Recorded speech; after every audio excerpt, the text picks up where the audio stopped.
एक दिन सब ग्वाल वालों ने सलाह मिलाई है और श्याम सुंदर से ये कहा है कि कन्हैया बाहर तो रोज ही चोरी करते हो, एक काम करो आज अपने घर का माखन खिलाओ, क्योंकि लाला यदि घर में पकड़े गए तो मार थोड़ी कम पड़ेगी। सब ग्वाल वालों को साथ में लिया, कन्हैया और बलराम सब चले हैं माखन की चोरी करने के लिए अपने ही घर में। श्याम सुंदर ने छड़ी उठाई, मटकी और दोहनिया सब फोड़ डाली हैं, दही की मही पर कीच बचा दी। सब ग्वाल वाल खाने लगे, सब ग्वाल वाल माखन खा रहे हैं, लेकिन मनसुखा बोला श्याम बात यह है ना,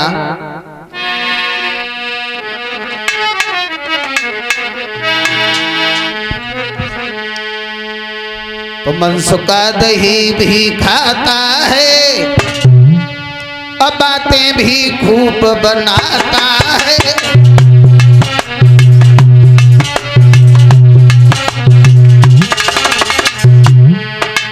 मनसुख बोले हैं लाला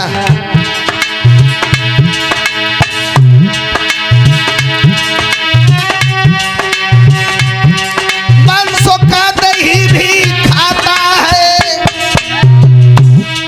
बातें भी खूब बनाता है। श्याम लाला चोरी का करना तो घर से ही सीखा जाता है।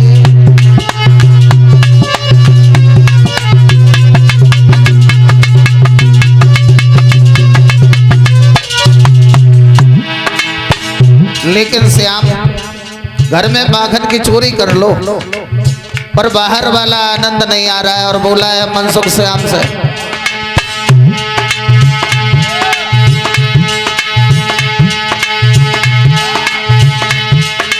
रस नहीं लाला मिलता है, अरे घर का माल उड़ाने में जो रस वो रस में मिलता है, जो रस गोरस में मिलता है ललिता के गुलजा खान में।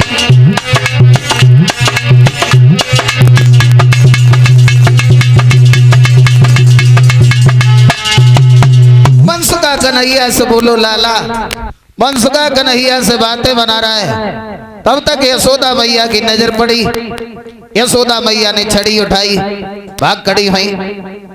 ग्वाल वालों ने देखा तो सब भाग गए, कन्हैया रह गए और श्याम सुंदर ने देखा।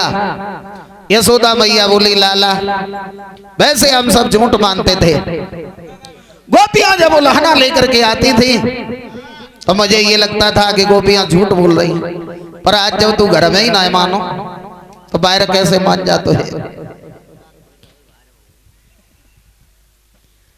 कन्हैया ने भी देखा कि मैया के हाथ में छड़ी है, श्याम सुंदर भाग खड़े हुए। अब आगे आगे कन्हैया, पीछे पीछे मैया, दशाजा बनी। काना पीछे भागी भागी मैया हूँ तो हारी है,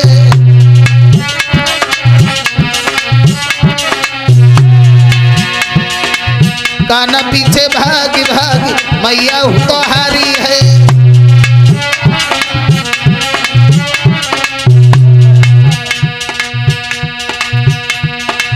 पीछे पीछे महातयरो आगे बनबारी है,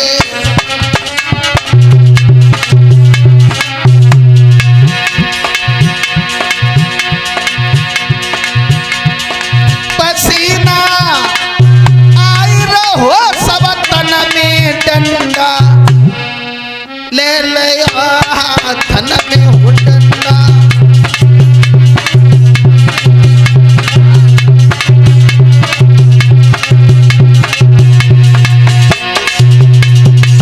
यशोदा मैया पीछे पीछे भाग रही, कन्हैया आगे आगे। गुस्सा छाई रही रे सब तन में डंडा, ले ले हाथन में हो डंडा।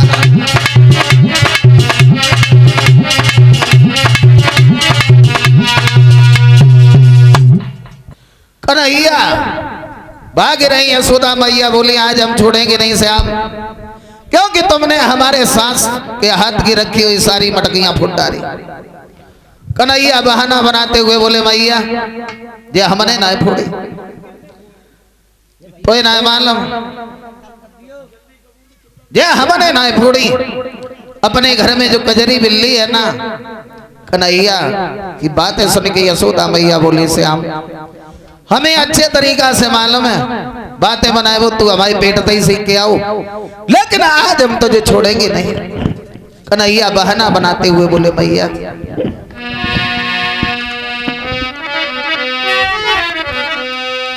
अरे बतलाए दई बात कन्हैया ने, और बतलाए दई बात कन्हैया ने।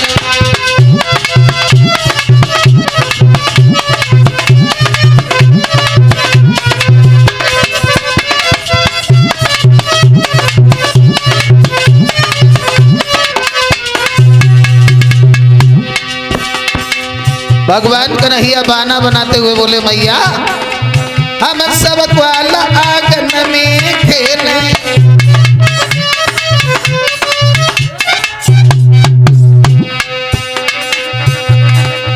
हम सब ग्वाल आंगन में खेले, और बापोर गई मटकी खिलैया ने, बतलाए दई बात कन्हैया।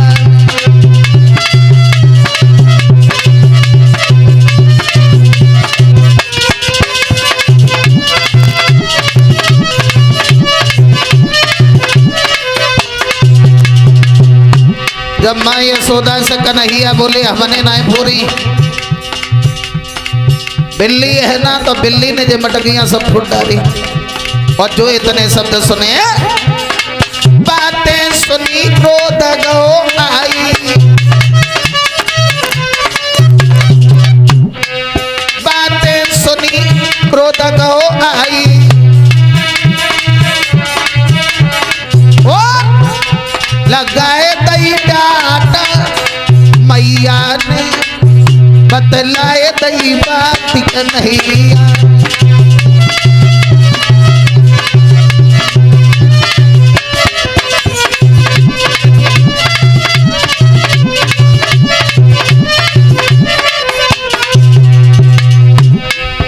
बतलाए दई बात कन्हैया ने, बतलाए दई बात कन्हैया।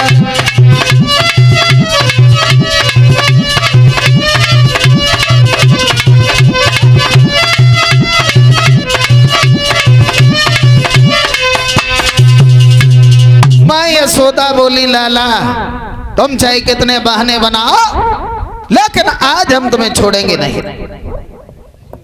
कन्हैया ने देखो मैया ज्यादा परेशान है, और श्याम सुंदर खड़े हो गए, यशोदा मैया ने पकड़ लिया, बांधने लगी, लेकिन एक कमी बन गई। मैया यशोदा जो भी रस्सी लगाती हैं वो रस्सी 2 अंगुल कम पड़ जाती है। सारे घर की रस्सियां लग गई, घर की छोड़ो पूरे मोहल्ला की लग गई, लेकिन कन्हैया बंधने में नहीं आई।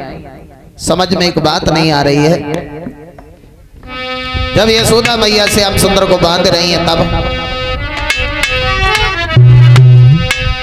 कि वो रस्सी घटती जाती है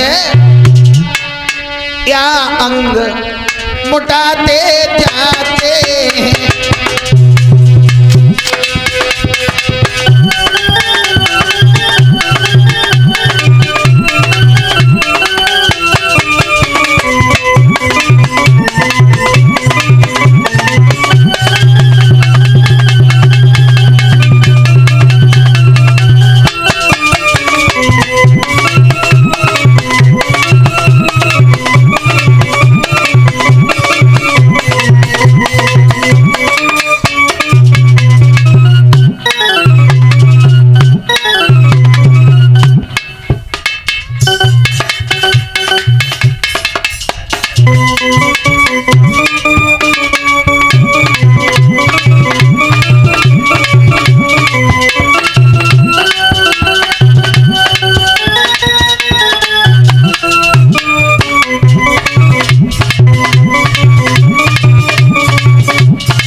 यानी समझ में एक बात नहीं आ रही उस जगह,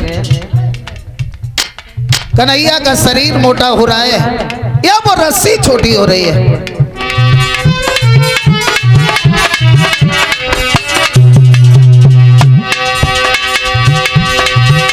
वो रस्सी घटाती जाती है या अंग मोटाते जाते हैं,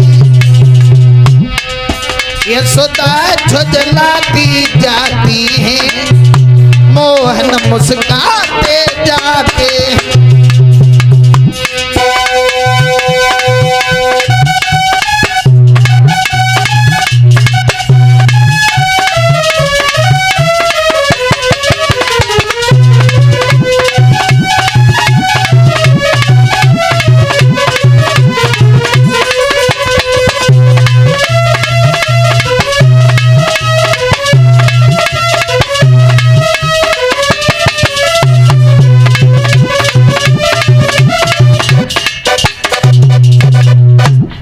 यानी समझ में एक बात नहीं आ रही है, कन्हैया का शरीर मोटा हो रहा है या वो रस्सी कम पड़ रही है। श्याम सुंदर ने देखा यशोदा मैया ज्यादा परेशान है, तो कन्हैया बोले मैया तुझे सारी रस्सियां हटा। यशोदा मैया सब रस्सी हटा दी, श्याम सुंदर एक ही रस्सी के बंधने में आ गए। अब क्या था, मैया यशोदा ने उखल से कन्हैया को बांध दिया और यशोदा मैया घर के काम में लग गई। श्याम सुंदर ने जोड़ लगाया, उखल लुढ़कने लगा। दरवाजे पे अमलार्जुन नाम के वृक्ष खड़े थे, जाकर के वो उखल उलझ गया। श्याम सुंदर ने जोड़ लगाया तो हुआ क्या, होना क्या था। जब उखल जा करके अमलार्जुन नाम के वृक्षों में उलझ गया, श्याम सुंदर ने तागन लगाई, तब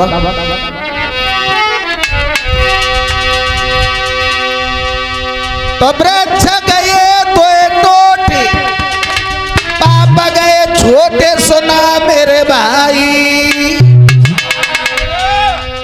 और उन्हीं दोनों वृक्ष से तो पुरुष गए थे प्रगटाई।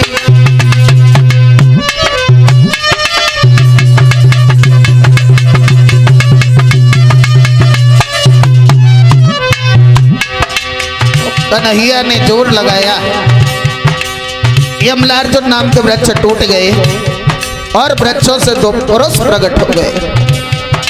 अरे वृक्ष गए तो टूटे, पाप गए छूटे, सुना मेरे भाई।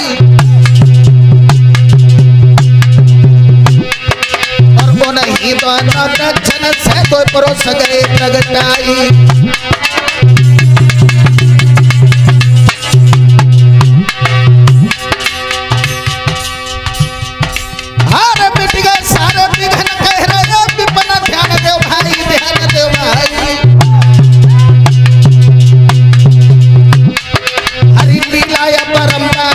नहीं आई प्रभु की गति परंपरा, समझ नहीं आई, समझ नहीं आई।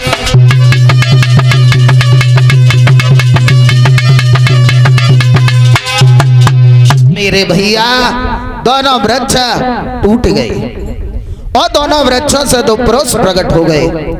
पहले वृक्षों से जब पुरुष प्रकट हुए, कन्हैया को देखा तो ये दोनों हंसने लगे और हंसने के बाद ये दोनों रोने लगे। कौन थे ये दोनों? श्याम को देख करके हंसे काहे को, और जब हंसे तो फिर बाद में रोए काहे को। देखो ये दोनों जो अमलार्जुन नाम के वृक्ष बने थे, जब इन्होंने कन्हैया को बंधा हुआ देखा रस्सी में, तो ये सोच करके हंसने लगे, वाह भाई वाह, अरे जिनकी डोरी में संसार बंधा हुआ है वो आज यशोदा मैया के बंधन में बंधे हैं। ये सोच करके हंसे। अब रोए क्यों? रोए तास है, जब पूर्व जन्म की इन्हें याद आई तो पूर्व जन्म की याद करके ये दोनों रोने लगे। कौन थे ये पूर्व जन्म में? पूर्व जन्म में ये दोनों कुबेर के लड़का थे, नल गोबर मणिग्रीव दोनों का नाम था। कैलाश पर्वत के रहने वाले थे, लेकिन ये घमंडी बहुत बड़े थे। ये दोनों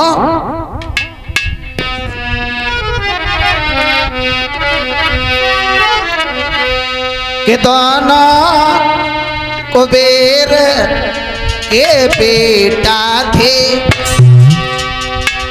हर धनवान मगर अभिमानी थे।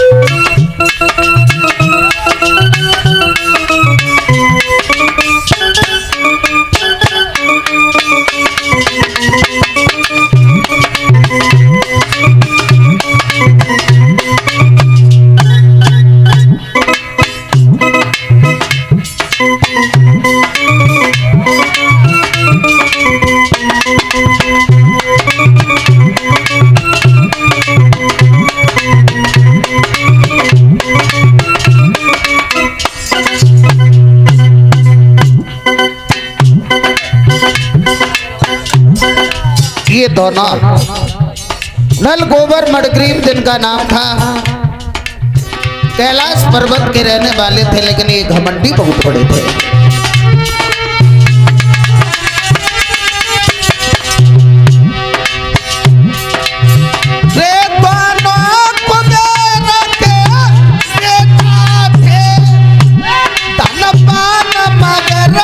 अभिमानी थे,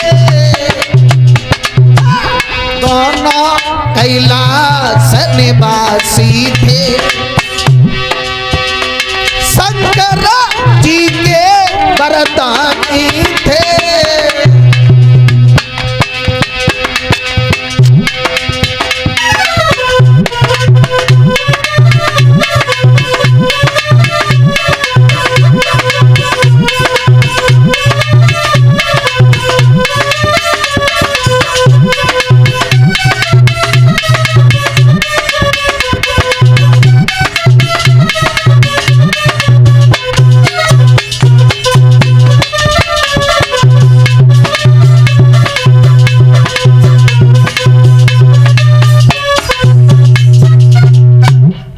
ये दोनों कैलाश पर्वत के रहने वाले थे, कुबेर के लड़के थे, लेकिन घमंडी बहुत बड़े थे। एक बार इन दोनों ने मदिरापान किया है, शराब का सेवन किया, शराब। और जब शराब पी तो शराब का तो काम है, वैसे शराब और बुद्धि में बहुत बड़ी दुश्मनी है। शराब और बुद्धि में बहुत बड़ी दुश्मनी है। शराब आदमी के अंदर और बुद्धि बाहर। जब इन दोनों ने शराब का सेवन किया, नशा हो गया दोनों को, अपनी अपनी पत्नियों से कहा कि हमारे साथ चलो और सरोवर पर चल करके स्नान करेंगे। पत्नियों को साथ में लिया, तालाब पर पहुंच गए और अपनी अपनी स्त्रियों से बोले हैं ये दोनों घमंडी,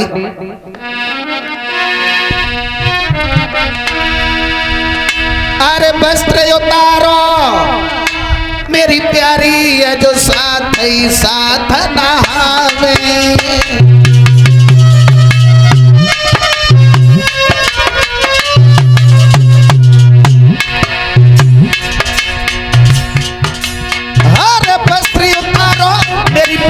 जो संग ही संग नहावे,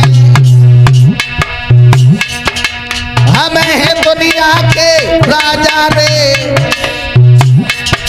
मुझे कौन दोष लगावे।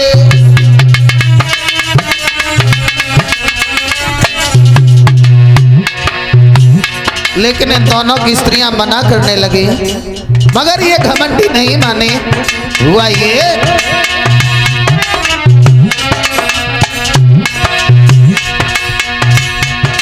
महाराज बने जब करने लगी तो नारी अपने हाथ से पापिन ने तीन पे वस्त्र उतार, खुद भी नंगे दोनों भैया नारी के संग नहाते, खुद भी नंगे दोनों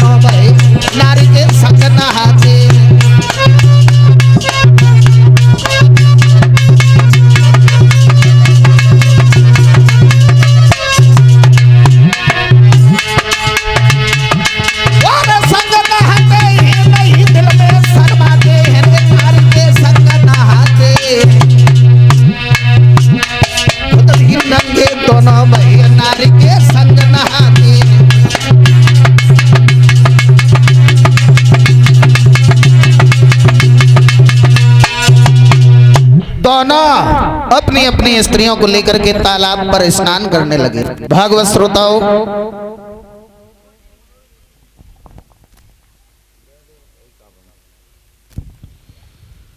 जब ये स्नान करने लगे, लेकिन क्या हुआ, सामने से देवर्षि नारद का आगमन हुआ। स्नान तो कर ही रहे हैं तालाब के अंदर, लेकिन स्त्रियों ने जैसे ही नजर घुमाई, अरे नारद ने नजर घुमाई,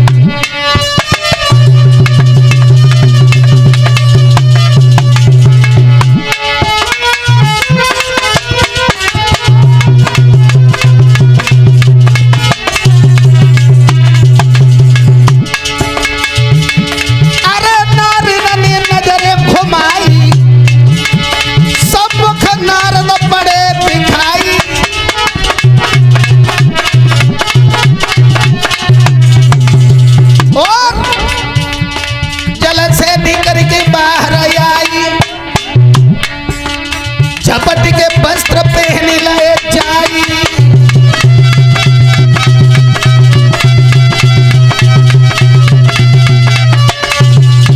मेरे भैया, स्त्रियों की नजर पड़ी, सामने से नारद आ रहे हैं, तुरंत भागी, अपने अपने वस्त्र धारण किए।